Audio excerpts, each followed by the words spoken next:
the Rogue Startups podcast, where two startup founders are sharing lessons learned and pitfalls to avoid in their online businesses. And now, here's Dave and Craig. All right. Welcome to episode 145 of Rogue Startups. Craig and I were just talking, and both of us were a little bit surprised that we've actually made it to episode 145 after all these years. I mean, we've been going, three and a half years, 2.5 years? What have we been doing here? Yeah, so 3.5 years probably. So it's probably like February or March of 2015? No way. That's crazy. But yeah. I'd have to go back and look at our first podcast episode to see. Right. It was probably about a month or so after that. Yeah. Yeah.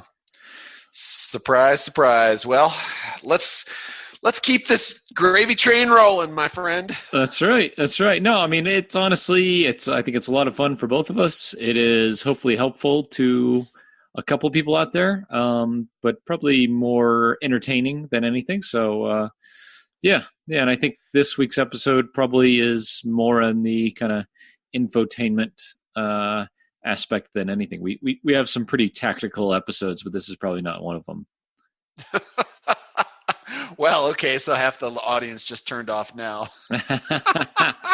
Thanks, Craig. Thanks. Yeah. Well, no, besides whatever. Yeah, I mean, I think it's not always like the most important thing, too. Like all the nuts and bolts and blocking and tackling and stuff is important, but some of the mindset stuff is equally important, I think. Like once you can get above some of the day-to-day stuff, then a lot of the mindset stuff becomes really important. And that's something that we're talking about today is like funding and co-founders and kind of doing all this not just by yourself, right?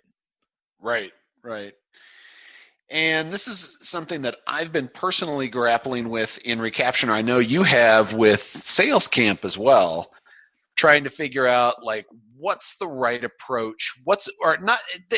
I don't even want to use that word. I don't want to say that there's a right approach, because there isn't a one right approach. That's the problem. That's the thing that we kind of get stuck in. So the reason that we got into this episode in the first place was this article that Justin Jackson recently published about the bootstrappers paradox, where he talks about where we all idolize Basecamp because they basically bootstrapped it from the ground up and got it running and made themselves fantastically well off, and they run this fantastic company and everybody just loves it, and it's unicorns and rainbows and everybody's shitting cash left and right out of every orifice.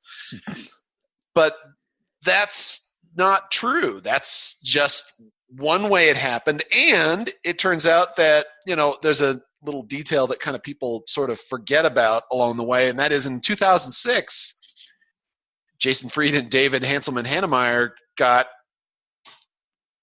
actual funding. They got an investment in Basecamp, and they took a one-time deal and they used that to grow. But, when you talk about what's your favorite example of bootstrapping, like everybody throws out Basecamp, totally ignoring the fact that 2 years in, they were like, if we want to go where we want to go, we need to get some people to help us out doing that. And yeah, I mean, it's a struggle of the control versus pushing the levers of growth, and things never move fast enough, do they, Craig? Yeah, no, for sure. I mean, and so the investment Basecamp came from none other than Jeff Bezos. So like that's a really strong, just like endorsement, like I think that's, I don't know, for me, part of this conversation is like, I think you should probably try to do, I hate to say the minimum amount of injection into your business as possible, but that's kind of how I look at it. It's like, if you can do it by yourself and you're a developer and you can do the marketing stuff and the support and all this kind of stuff by yourself and be successful, that's like the easiest way to go probably, because everything else just like confuses and complicates every part of the situation.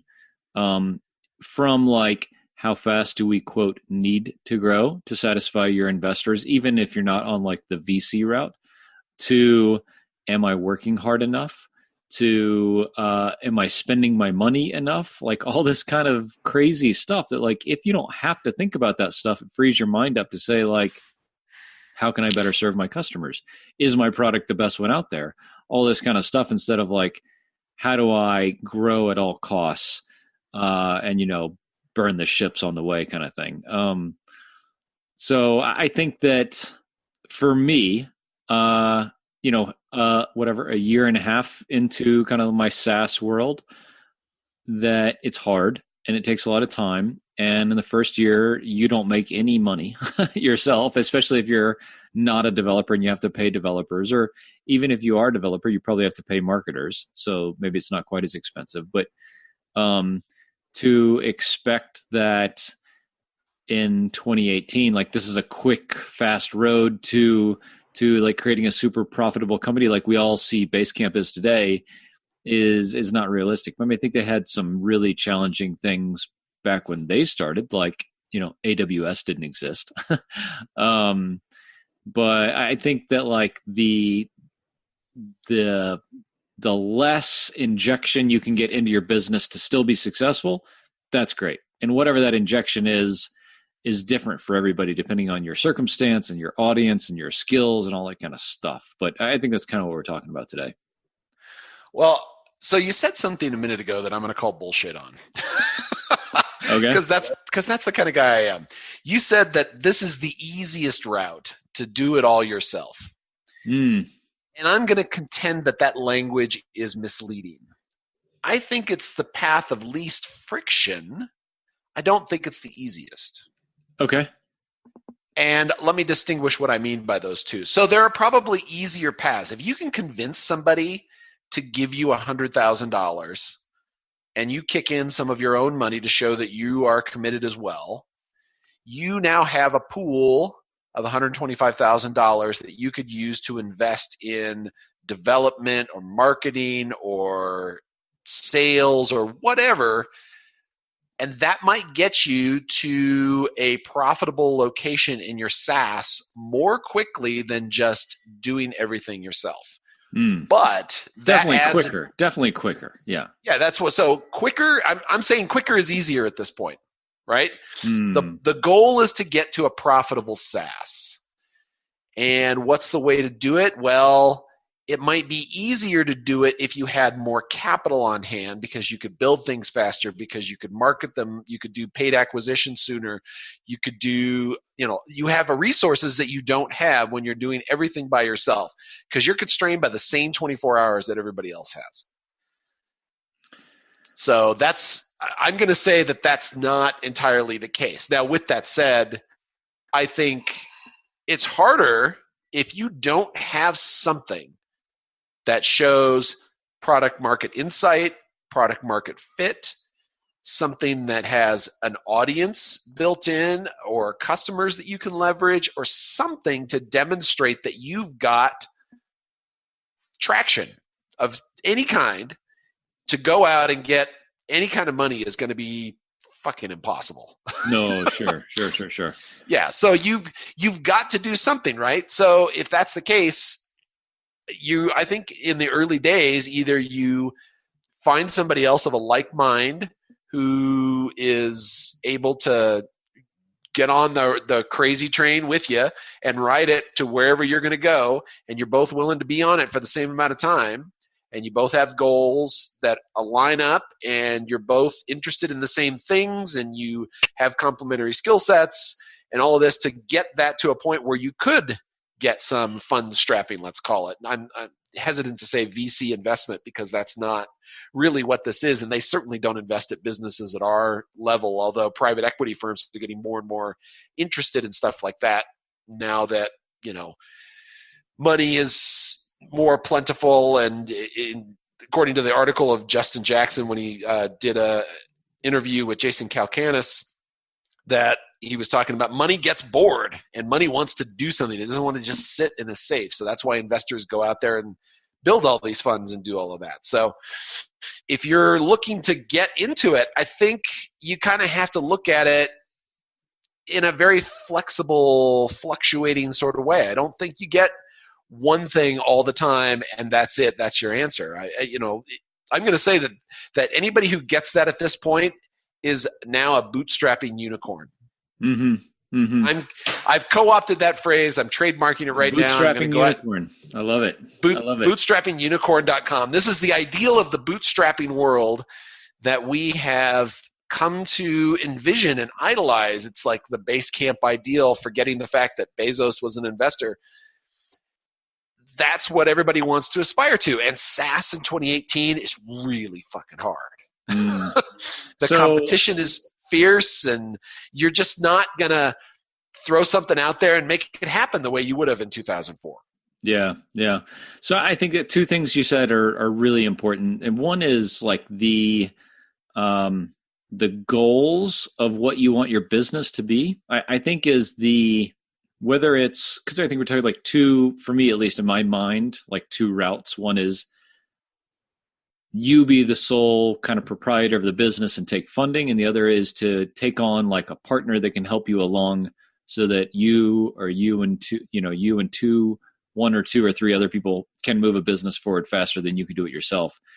I think particularly the latter of like taking on people to your team or taking money, your goals 100% absolutely need to be aligned, because that's to me where like the biggest, I've not been in this situation, but I can just imagine like the biggest problem comes when you're like, I got to go to work today because someone else expects me to produce X, Y, and Z. And that's just not important to me, right? Like for me, the most important thing is providing income and wealth for me and my family, not for somebody else. So for me to take funding to, create a unicorn, probably not going to happen. And so that's probably why I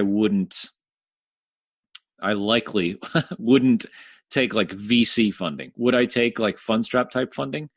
Yeah, probably. In the right situation, if I had product market fit and I thought that it could help me do something, absolutely. A quote I heard recently was, if you don't know what you would do with $100,000, then you don't actually have a business.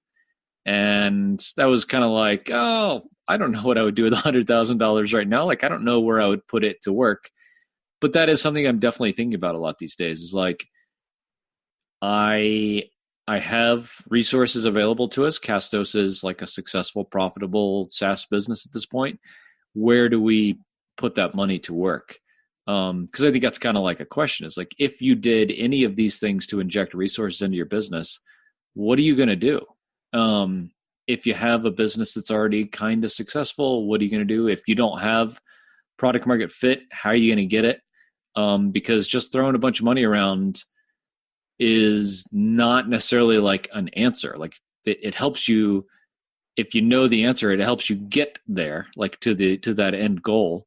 But it doesn't like let you know what the answer is. So I think that's kind of like my bit of like caution to myself, is like, if I don't know what the fuck I'm going to do with all these resources, it's just going to make like my problem worse and my stress go through the roof, Yeah, no, money is stupid.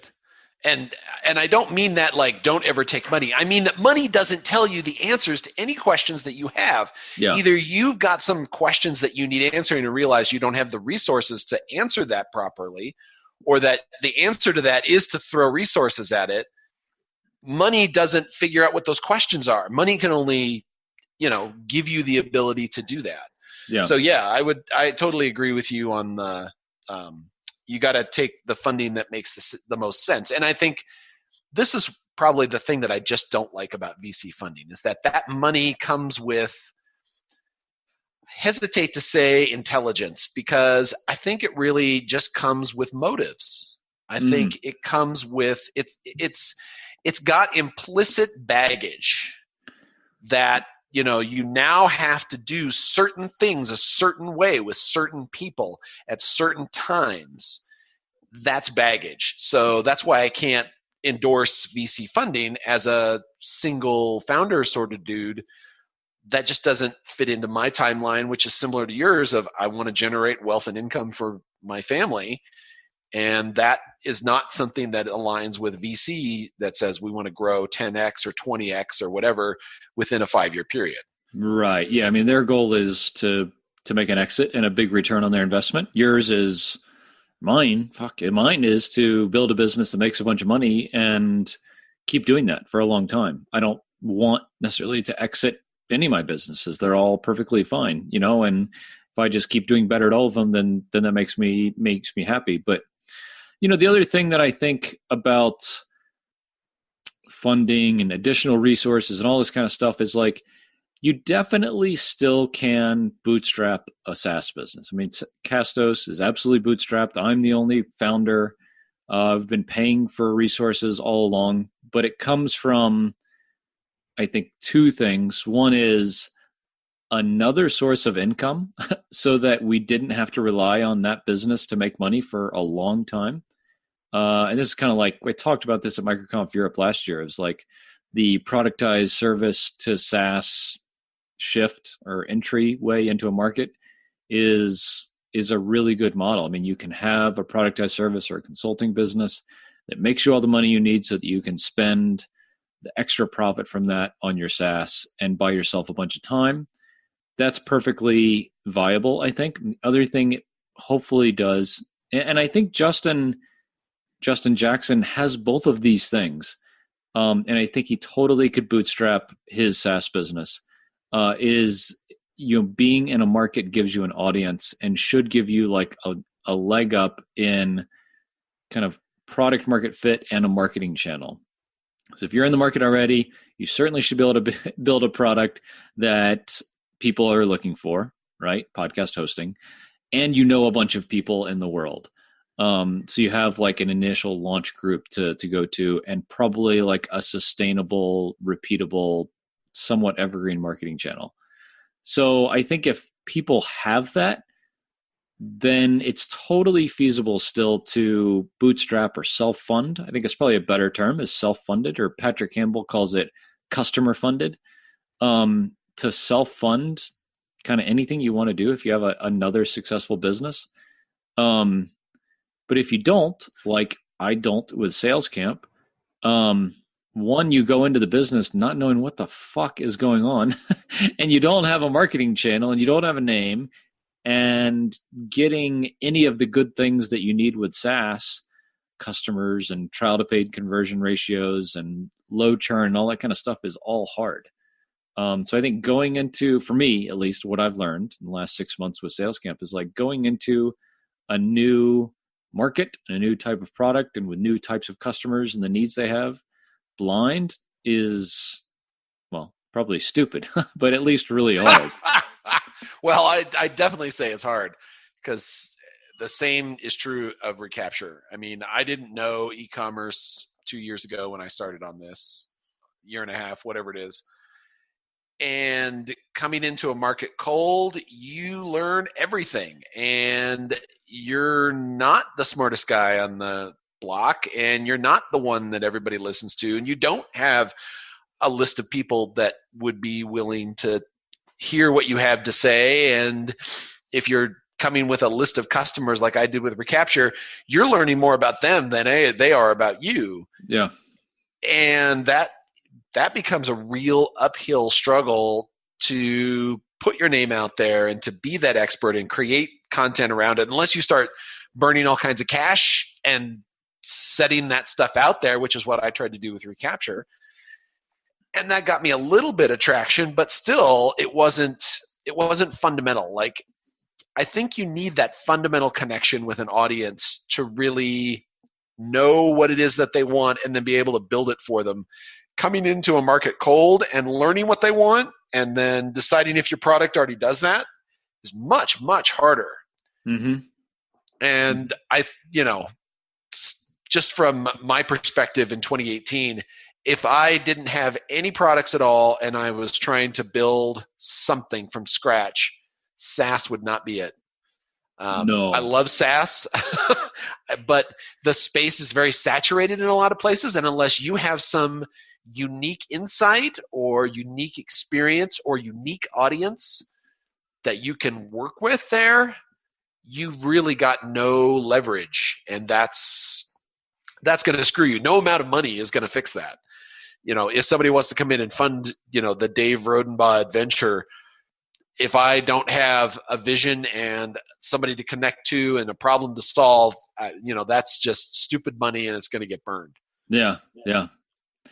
No, I mean, I think you're absolutely right. I think that the timeline of SaaS to get to any kind of profitability is really, obviously really long. We've all heard the kind of trite analogies or whatever, but I think when you get there, it's really great, and like, I think we're just starting to see it with Castos a year and a half later of being totally kind of self-funded, not taking a bunch of money out of the business and reinvesting a lot in it.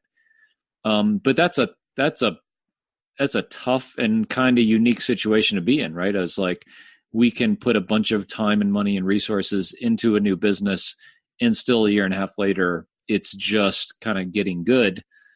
That kind of sucks. I mean, I know, like, Podcast Motor could have like paid all of our bills if I needed it to in the first 6 months. I think the long term of a productized service business is a little has a little more like cap on the upside. Like, it can pay the bills pretty quick, but it's not going to get to like $100,000 a month unless you're like Russ Perry with Design Pickle. But I think starting out, it's a pretty sweet way to go, because it gets you a name, it gets you income, profitability to go do something else. And that doesn't have to be SaaS, but yeah, I think it's a pretty cool way to go. If I was just starting out, I would probably do it about the same, but not in podcasting. I would do it the same in a business where people actually had money.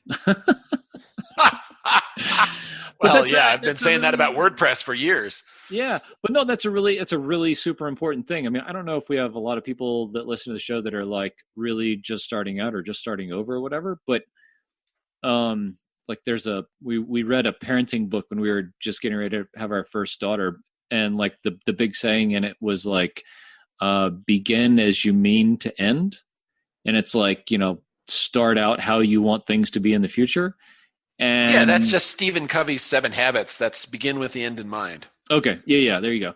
So like, to me, that is like, if you're going to start over today, pick an industry or a niche or a group of people that have fucking money, because like, podcasting is fun and WordPress is cool. And it's like, they're both great communities, but generally there's a ton of hobbyists, right? Which is cool. I mean, there's still a lot of big businesses in both these industries, but like, if you're just starting out today, you're probably better doing like sales coaching or Facebook ads or what, something else like that, where like, people spend money and they want to spend money because they know they're going to get a return on it. So I don't know, that's my total side rant about like my reflections in the last few years, but my last 145 episodes, I guess. Well, when you say that, there's been some side exploration on my part. Like, before I bought Recapture, I was trying to think, is there a way I could leverage the WordPress audience? Is there a way that I could transition the WordPress audience or use the expertise I'd developed over here in some adjacent space like Squarespace or Wix or something like that?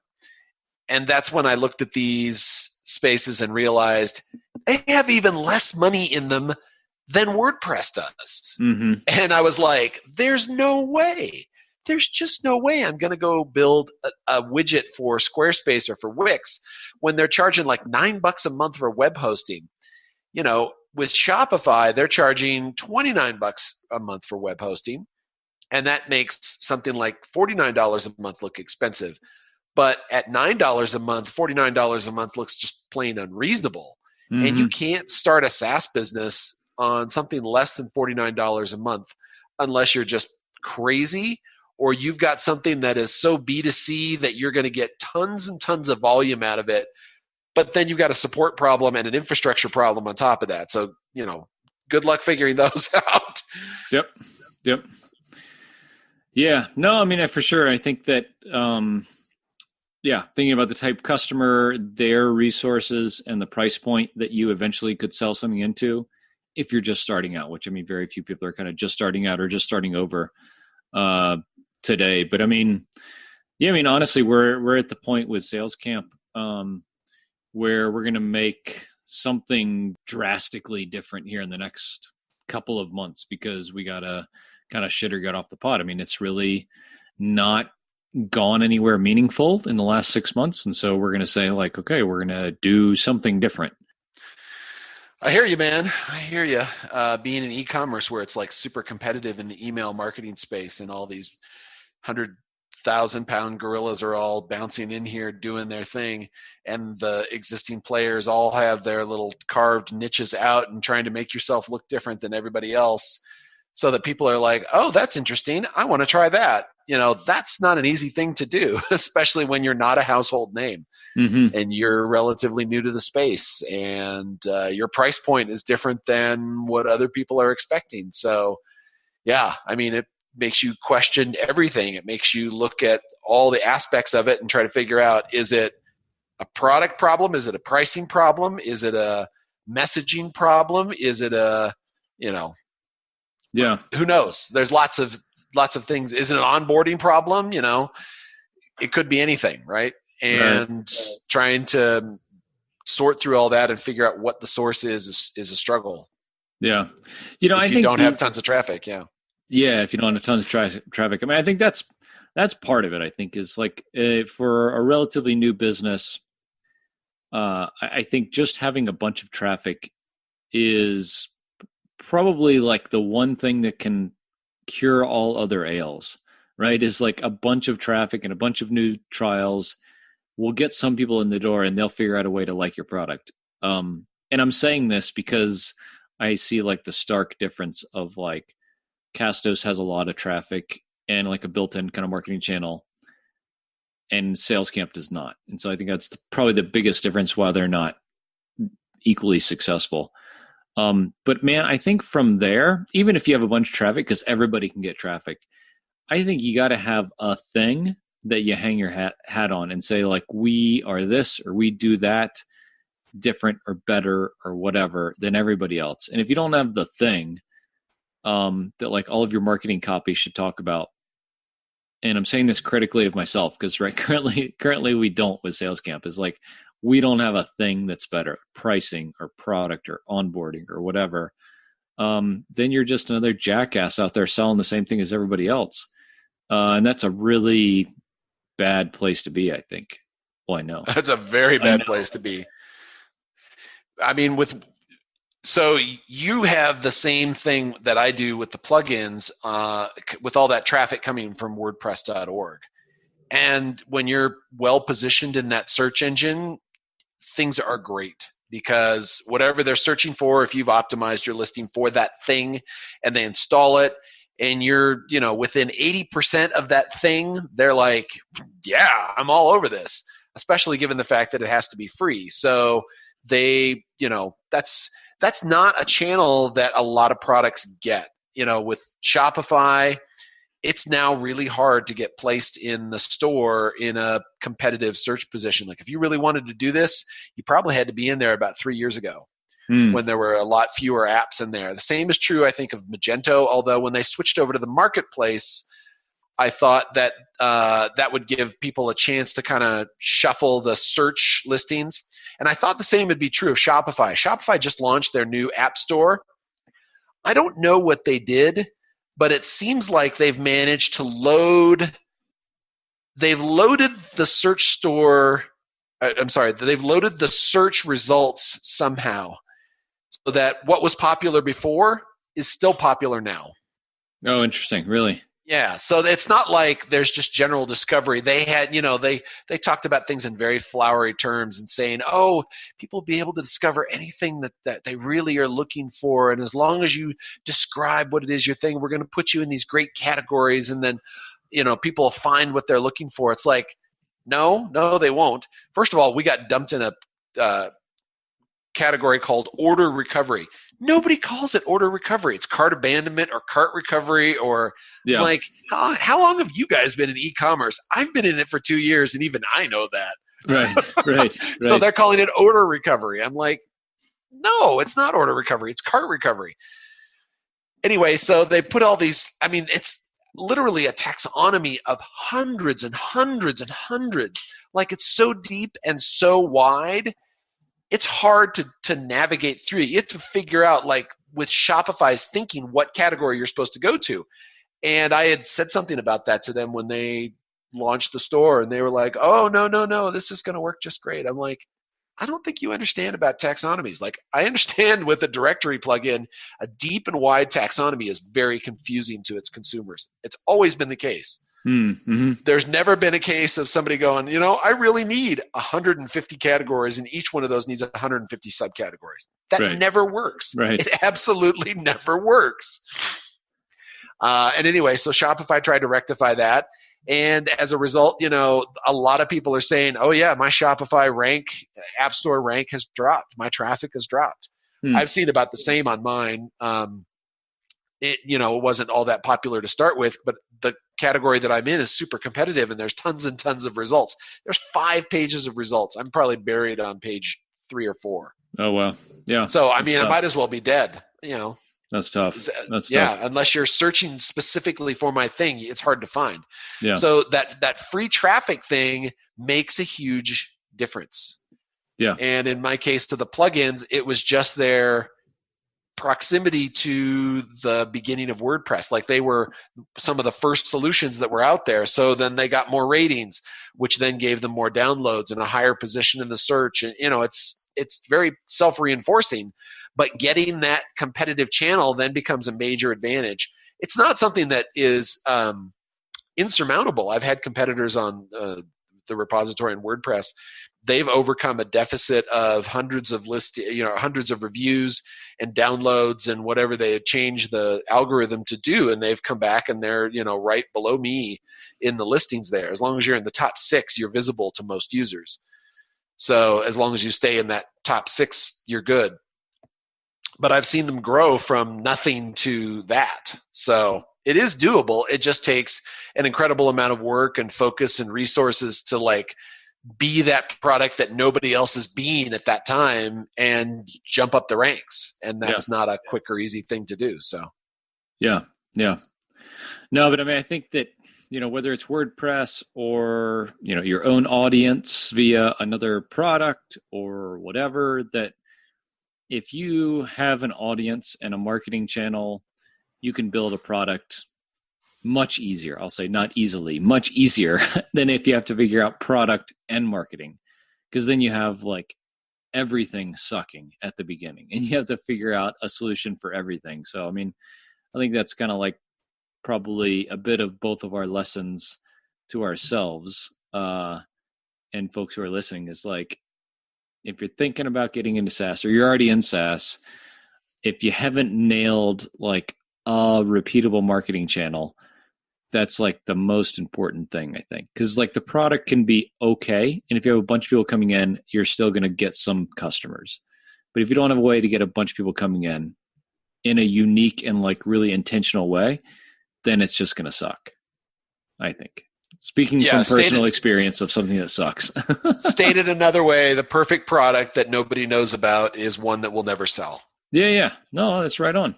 I think we all That's the second gem I've got. I'm trademarking that one as well. There's 2 quotes right there.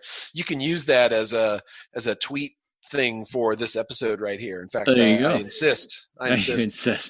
Yes. No, but it's right on. There's a ton of time and resources we have all spent on our products that nobody sees or nobody thinks is important or whatever. And that's just so disappointing. But that's totally how it is. Yeah. So, this is a real Debbie Downer episode, isn't it, Dave? Thanks. Yeah, that's. I'm feeling really motivated now. Thanks. I'm gonna go out somewhere and drown my sorrows in fermented beverage here shortly. Yeah. But no, I think we've talked. I think we talked before that it's a little bit of our responsibility not to spew the rainbows and unicorns, and I think particularly to kind of give our good and bad kind of interpretations or experiences on these kind of things. But coming back full circle a little bit to talking about bootstrapping, I think it's totally doable. It is totally doable.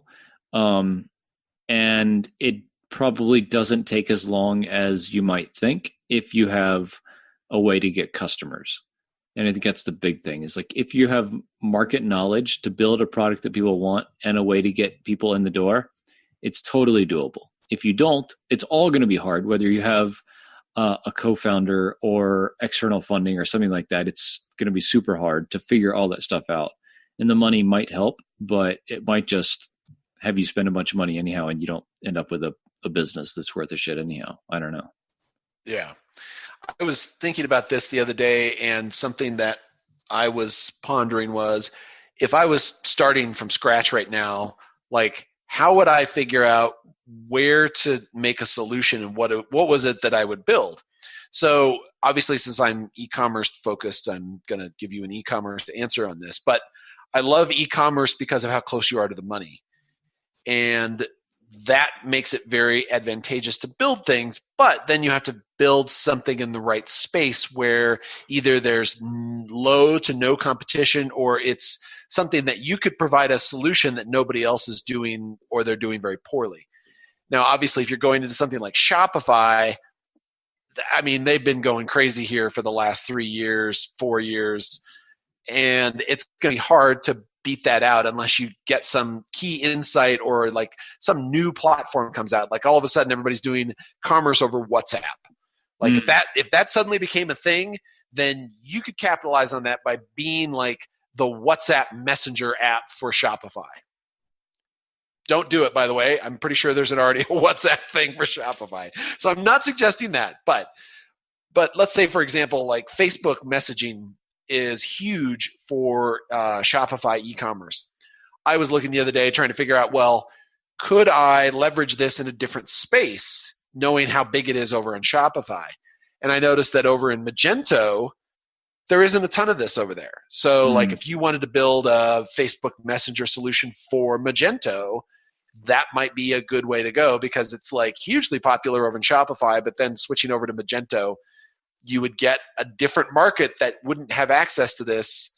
Now, with that said, I don't know if there's a reason why Magento stores are not using this. Maybe they don't like it. Maybe it doesn't work with their audiences. Maybe they did try it and it just never took off over here. I don't know.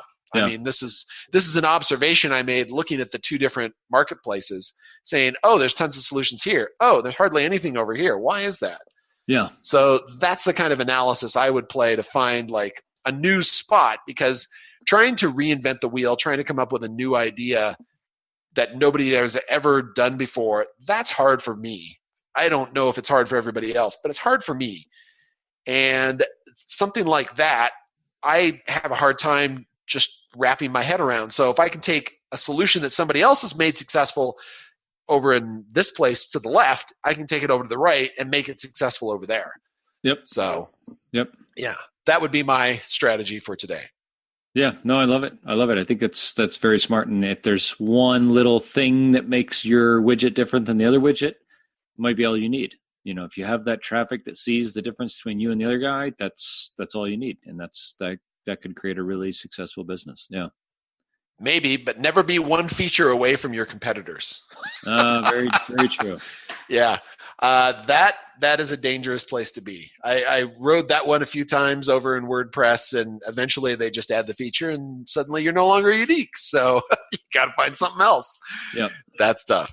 Customer service, though, that one's hard to replicate. Yeah. I mean, well, that's a whole nother conversation. Brand and customer service and experience and all that kind of stuff is a whole different ball of wax. But yeah, well, Dave, this has been an enlightening and uplifting conversation. I'll go drown my sorrows now, like you said.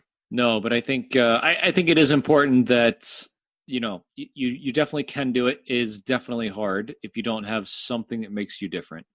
But I think if you do have something that makes you different, that bootstrapping or self-funding or whatever you want to call it is perfectly viable, and is not the easiest, like you said, but the simplest way to go, because you have less conflicting and competing priorities on what the business becomes. So if you can, I think it's definitely still a good option. If you can find someone to partner with that wants to go the same place that you are, and that's either a co-founder or outside investment, I think that's a really good thing to look at, because just more resources is better if everybody's aligned. So we'd like to ask one quick favor. If you enjoyed today's episode, can you please share it with a friend that you think would enjoy our chit chat here as well? And of course, if you've got that time for iTunes as well, we'd still love to hear a review from you. And any comments or questions, or if you think we're full of shit, just send us an email to podcast@roguestartups.com. Make it attention, Craig. There you go. That's great. Cool. All right, Dave, thanks. Thanks for listening to another episode of Rogue Startups. If you haven't already, head over to iTunes and leave a rating and review for the show. For show notes from each episode and a few extra resources to help you along your journey, head over to roguestartups.com to learn more.